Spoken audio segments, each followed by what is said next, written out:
Good Wednesday morning. I woke up yesterday morning with the song, More Like Jesus, Less Like Me. And then as I began to read an online Bible plan by Melissa McLaughlin, praying from the Gospels, I came across Matthew 27.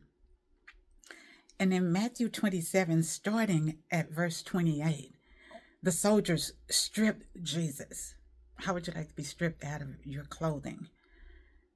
By soldiers. So these are people he doesn't know, fully human, fully divine, strangers, stripping you out of your clothing. And then they probably roughly put on a scarlet robe on him.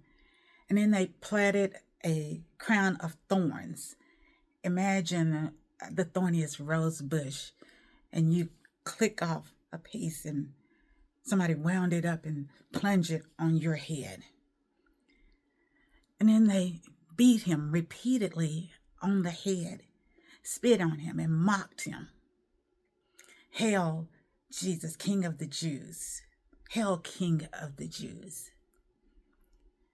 Bowing in mock reverence, not knowing that he really was the King of Kings. When I think about all that Jesus suffered for the whole world, even just for me, if I were the whole world. But John 3:16 says, God sent his son, and it's for the whole world, whether people would acknowledge or believe or not.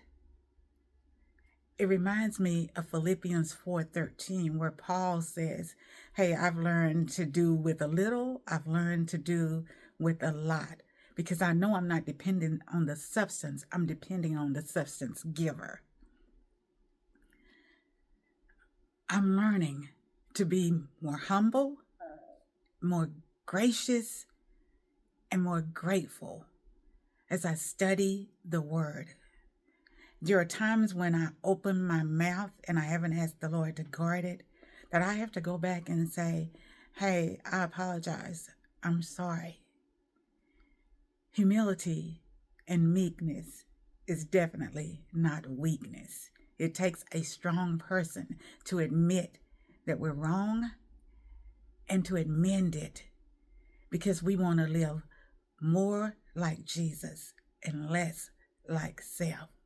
So today, as you deal with the daily trials of your journey, let's live like Jesus. Think back on the suffering he took. Fully human, fully divine. At any time, he could have gotten up and got away. But he was obedient to his Father even unto death. Death on a cross by crucifixion. May we also be obedient servants who think more of others than ourselves. Matthew 27, verse 28 through 31. I love you. God loves us. He so wants us to love one another. And God willing, I'll see you the next day. Have a wonderful Wednesday. Bye.